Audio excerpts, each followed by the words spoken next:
अखिल कोटि ब्रह्मांड नायक परात्पर कारण करुणा वरुणालय, असंख्य संगठनों के बीच भी और बहुत बड़े विपत्तियों के बीच भी जिन्होंने कभी सिद्धांतों के साथ कभी समझौता नहीं किया, ऐसे मेरे निर्भीक परम पूज्य संत श्री आसाराम जी बापू 80 के पार होने के बावजूद आज भी ब्रह्म ज्ञान का सत्संग दे रहे हैं। ये मेरे लिए गर्व की बात है कि मुझे गुरुकुल में शिक्षित होने का मौका मिला। वैसे तो आज युवा दिवस भी है और स्वामी विवेकानंद की जयंती भी है। मुझे वो दौर याद आता है और वो प्रसंग गुरुकुल के याद आते हैं और किसी ने उस समय बताया था और वो स्मरण याद है। और जब स्वामी विवेकानंद जी विदेश यात्रा के बाद और यूरोपीय यात्राओं के बाद कभी भारत भ्रमण करके आए थे, विदेश भ्रमण करके जब भारत आए थे और उनसे पूछा गया था कि आप अपने मातृभूमि में आकर के भारत के प्रति कैसा महसूस कर रहे हैं जब आपने पाश्चात्य में औद्योगिकरण की क्रांति देखी।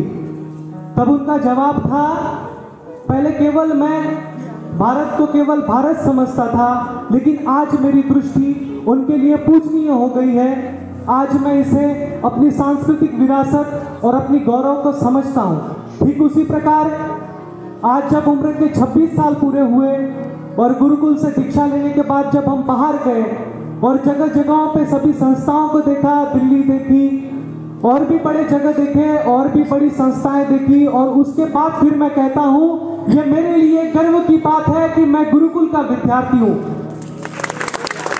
हमें केवल शिक्षित नहीं बनाया, हमें वो चैतन्य हमारे अंदर वो विचारोपण जो हुआ है, यदि हम मुझे आज भी वास्तव रूप में इसको समझे तो आज भी समाज में आप कहीं भी खड़े हो वो ध्रुवीकरण स्पष्ट दिखता है बाकी के बच्चों में और हमारे बच्चों में। जय हो जय हो जय हो जय हो। आज भी जो गुरुकुल में जितना नियम नहीं करते थे, आज सुबह उठ के ध्यान भजन उतना करते हैं, तो वो जीवन में जो चेतना मिलती है वो शायद कोई भी संस्था नहीं दे सकती।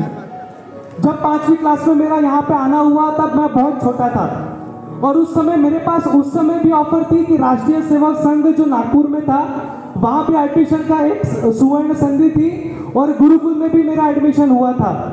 और तब मैं गोंदिया में शिविर चल रहे थे बापूजी के और बच्चों के शिविर थे गर्मियों में।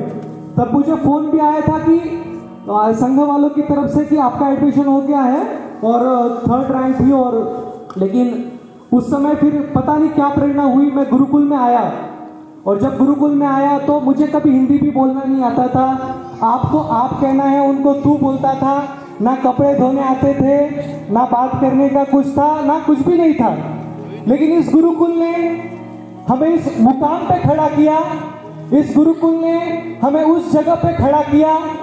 आज हम अपनी जगहों पे अच्छे से कमा रहे हैं। मैंने कभी भी सरकारी नौकरी का एक भी फॉर्म नहीं भरा और नौकरी करने की बिल्कुल इच्छा नहीं है। मैं वकालत मेरी पूरी हुई और बचपन से एक ध्येय वाक्य था, क्योंकि 6वीं क्लास में जब था बापूजी छिंदवाड़ा आए थे और जब सुबह जो भजन चल रहा था, गुरुकुल के विद्यार्थी विश्व नेता बनेंगे, और उस समय मुझे किरदार निभाने का मौका मिला और बस वो सहज सहज में नाटिका के रूप में हम गुरुजी के आगे थे और वो गुरुजी का संकल्प लास्ट में मेरा सीन था और ध्यान लगा था। और गुरुजी का जो ब्रह्म वर्षा कह लो या गुरुजी के संकल्प कह लो, तब से एक जगह है कि इस देश के लिए, इस समाज के लिए, इस राष्ट्र के लिए केवल हम नौकर बन के नहीं रहेंगे, हम इस देश के नेतृत्व के लिए आगे बढ़ेंगे।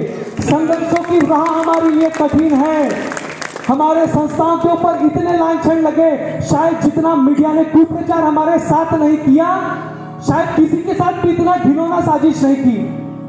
एक्यूज का नाम मैं ले नहीं सकता, लेकिन मेरे क्लास की लड़की थी, उसका नाम मैं कुप्रिया लूंगा।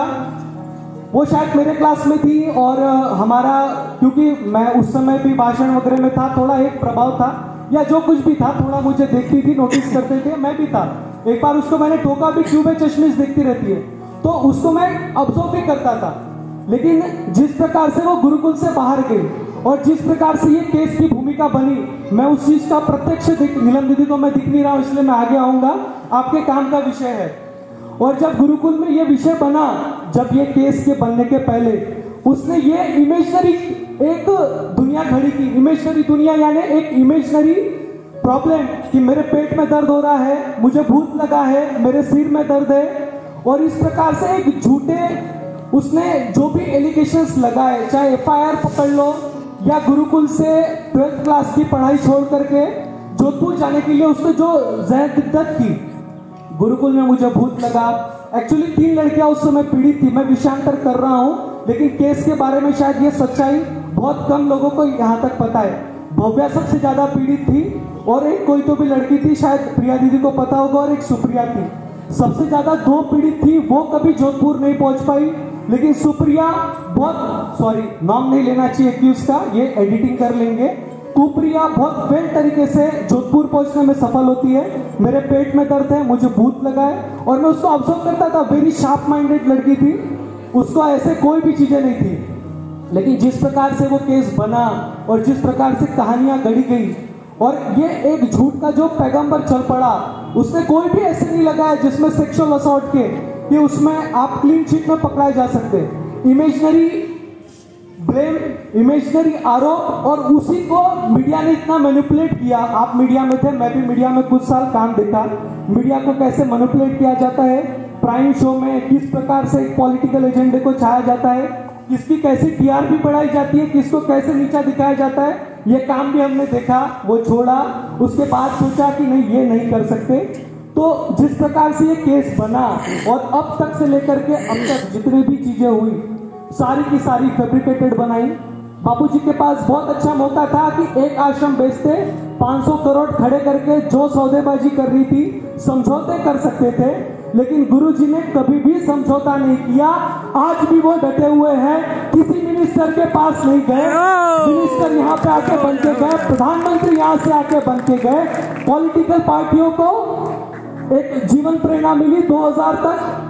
शायद बीजेपी इतने प्रखर रूप में कभी नहीं हुआ करती थी। बीजेपी के लिए शायद एक अस्तित्व की लड़ाई बन चुकी थी। उस बीजेपी के लिए बापूजी ने कितना किया, एक संस्कृति के लिए कितना किया, शायद वो पॉलिटिकल पार्टियां भूल गई। उन्होंने अपने उपकार के लिए उनका मैंडेट बना, आज भी विरोध में उन्होंने कभी नहीं कहा, लेकिन वो हमें भूल गए।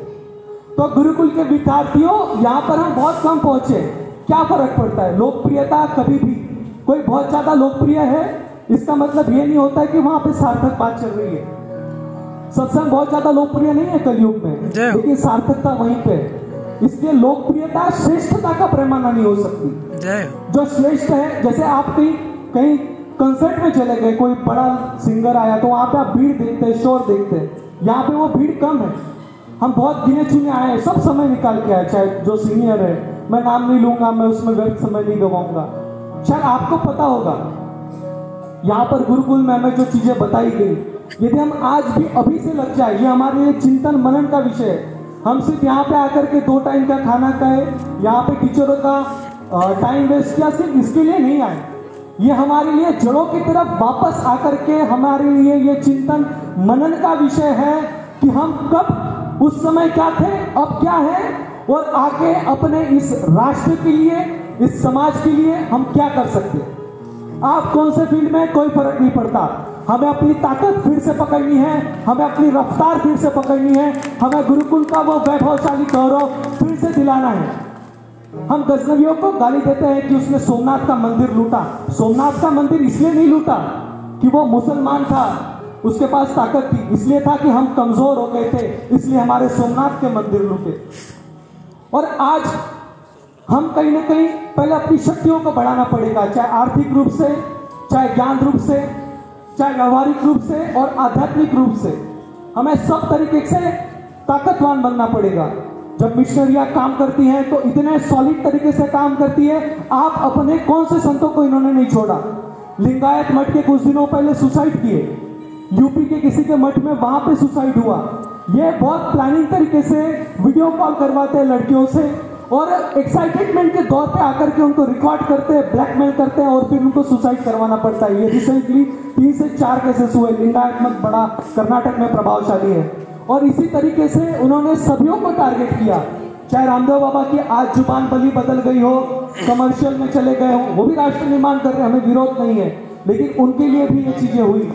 अपने संस्था के लिए कितना घनघोर हुआ, ये सब आपको पता है। दर्शना दीदी अहमदाबाद में थी, और कितना नहीं हमने सहा, कितना नहीं हमने वो दिन देखे, कितने एक दिन में 4 लड़कियां लगती है, संस्थाओं में मर्डर होते हैं, यहाँ तंत्र विद्या। अरे कभी यहाँ पे आके अब आध्यात्मिकता की, ज्ञान की महिमाओं को तो सुनो। जब लाखों की भीड़ में जब बापू के आगे बैठते हैं और अपना अहंकार भूल के जमीन पर बैठते हैं और वहां पे जो सत्संग का अमृत मिलता है, क्या मीडिया कभी उसके इन्वेस्टिगेशन रिपोर्ट दिखा पाएगा? मीडिया ने कभी नहीं दिखाया। मीडिया ने केवल लोगों को भ्रमित किया, लोगों को बहकाया, संतों के प्रति नफरत भरने का काम इन्होंने किया। लेकिन उसके बावजूद हम आज भी दैदीप्यमान हैं। हो सकता है इतिहास में हमारा नाम नहीं रहे, लेकिन कुछ साल के लिए किया गया हमारे गुरुदेव का कार्य, कीर्ति पताका वो हमेशा रहेगी। आज से 500 साल के बाद भी यदि कोई ब्रह्मज्ञानी फिर से होगा और यदि वह पूज्य संत श्री आसाराम जी बापू को सुनेगा, पढ़ेगा, तो वो यही कहेगा कि एक महान पुरुष थे जिन्हें 9 साल तक जेल में रखा गया। यह हमारे लिए चिंतन का विषय है कि और ये सब किसकी वजह से सहा।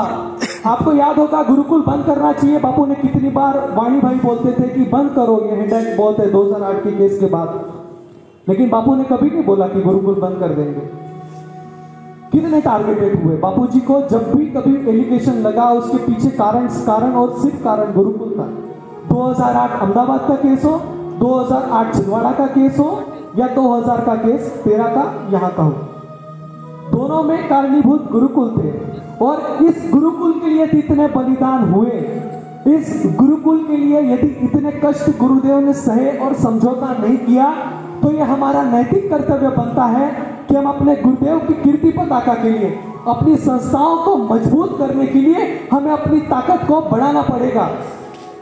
हम जिस भी क्षेत्र में खड़े हैं, हमें अपनी राजनीतिक ताकत को बढ़ाना पड़ेगा, क्योंकि इस समय का शस्त्र है राजनीति, इस समय का शस्त्र है न्याय, इस समय का शस्त्र है मीडिया।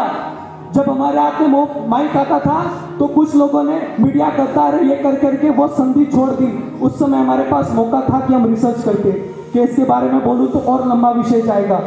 उसने ये लगाया कि मैं बैठी थी और मेरा आवाज इसलिए बाहर नहीं गया क्योंकि एसी चल रही थी। एसी करता है 36 डॉल्बी में काम, साइंस के विद्यार्थी बैठे हो, मिक्सर काम करेगा 75 पे, सीलिंग फैन करता है 70 डॉल्बी पे, और जब छोटी बच्ची रोती है चिल्लाती है तो 120 डॉल्बी पे काम करता है। यानी जब सन्नाटा हो तब गूंज लंबी तक सुनाई देती है। तब क्या उसका ये सुनाई नहीं दिया उसकी माँ को? और जो हमारे शिक्षक थे पंकज दुबे जी, रात के 2:30 बजे उनके मैसेज सीडीआर, वो कोर्ट में, वो कोर्ट को क्यों नहीं दिखता? जब हम ये कहेंगे कि कोर्ट की गलती थी तब वो कोर्ट की अवमानना में आएगा। आज मैं जो कुछ भी बना ये मेरी गुरुकुल की देन है। मैं यहाँ की शिक्षित हुआ, मैं जो कुछ भी खड़ा हूँ, आगे जाकर के जो कुछ भी बनूंगा, ये हमेशा ये क्रेडिट मेरे गुरुदेव के ऊपर रहेगा, गुरुकुल के ऊपर रहेगा। इस धरती का मैं हमेशा ऋणी रहूंगा। वसुधा का नेता कौन हुआ? भूखंड विजेता कौन हुआ? अतुलित यश क्रेता कौन हुआ? जिसने विघ्नों में काम किया, जिसने न कभी विराम किया। लाक्षागृह में जो जलते हैं वही पांडव बन के निकलते हैं। ये हमारे लाक्षागृह का समय है। जय हो, जय हो। हमारी संस्थाओं को कितना भी आप बदनाम कर लो, हमारी संस्था सनातन के दैदीप्यमान दीपक को लेकर के चल रही है। हम सूर्य नहीं हो सके, हम बहुत बड़े पर पे पैसों के खेल से हमने मीडिया को खरीद नहीं रख सका, लेकिन हमने आज भी वो अलग जगाई है। हमारे गुरुदेव आज भी, आप सत्संग सुन लो, किसी के बारे में विरोध नहीं करते। मेरे साथ ये हुआ कभी नहीं बोलते। तुम मुक्त स्वरूप हो, तुम ज्ञानेंद्र स्वरूप हो, तुम ब्रह्म स्वरूप हो, यही का उद्घोष करते हमारे गुरुदेव। तो ये हमारा ये मीट रहा और हम सब मिले। ये प्रयास रहेगा कि अगली बार हम और अधिक संख्या में आए, हम चिंतन मनन करें कि हम अपनी संस्थाओं के लिए क्या कर सकते हैं। क्या हुआ हम ग्रस्त हैं, क्या हुआ हम संसार में हैं। हमारे लिए अब कर्म भूमि बाहर की भूमि है, जहां पर हमें लड़ना है, जहां पर हमें कुछ बनना है। कोई फर्क नहीं पड़ता आप खेती कर रहे हो, आप किसी ऑडिट डिपार्टमेंट में हो, चाहे आप ट्रेन चला रहे हो या आप कुछ भी कर रहे हो, आप कॉस्मेटिक दुनिया में हो, चाहे कहीं भी हो। उसके बीच हम अपनी मन की शांति को क्या बरकरार रख पाएंगे? फिर से क्या गुरुकुल का वो चैतन्य दिया हुआ संस्कार हम अपने मन में हमेशा मरते दम तक रख पाएंगे? नहीं कर पाएंगे समाज के लिए, लेकिन क्या खुद के लिए? क्योंकि बापूजी ने कभी भी खुद के प्रसिद्धि के लिए नहीं किया। व्यक्ति से व्यक्ति को जोड़ने वाली शक्ति, व्यक्ति से व्यक्ति को चैतन्य जगाने की शक्ति का जो उद्घोष किया, तो हम जगे, हम खुद को ब्रह्म स्वरूप मान के जगे। हम सबको शरीरधारी, मानधारी जो बापू बता रहे थे वो न समझे, इतना भी कर लिए तो भी गुरुजी प्रसन्न होंगे। कहने को तो बहुत कुछ है, शब्द कम है, शायद सोच के कितना रखा, कितना बोल पाए, नहीं बोल पाए, बस ये मन की भावनाएं। बस आभारी है इस गुरुकुल के, ये गर्व का विषय है कि हम यहाँ पे पढ़े और यहाँ पर हमें शिक्षित होने का सौभाग्य मिला। था ना, बहुत संकटे थे, कभी सब्जी अच्छी नहीं थी, कभी फीकी दाल खाए, कभी एक ही लौकी की सब्जी खाए, लेकिन उस वही तो खा के हम बड़े हुए। जिन्होंने पिज्जा खाया, जिन्होंने बर्गर खाया, जिन्होंने घर के आलीशान में रहे, क्या वो आपकी जैसे बन पाए? शायद आप उस चीज को विस्मृत हो रहे हो, इसलिए आप उसको नहीं समझ पा रहे हो। लेकिन जिस दिन आप उसको स्मरण करोगे कि आपने क्या पाया और आप क्या कर सकते हो अभी भी, तब भी समय नहीं गया। फिर होके रहेगा, फिर वो क्रांति का शंखनाद होके रहेगा। जय मां भारती। जय मां भारती।